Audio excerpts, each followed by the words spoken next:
إنني أتابع آراء المواطنين حول قضايا الساعة وتحرك حكومة الحزب في التعامل معها. أتابع تحركها لتحسين جودة الخبز والتصدي لمشكلات النظافة ومعالجة المخلفات الصلبة.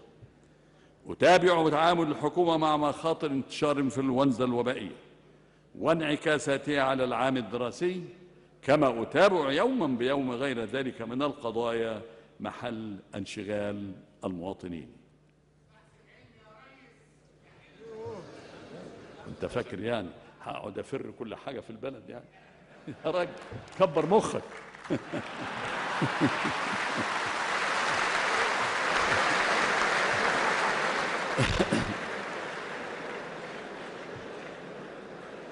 إن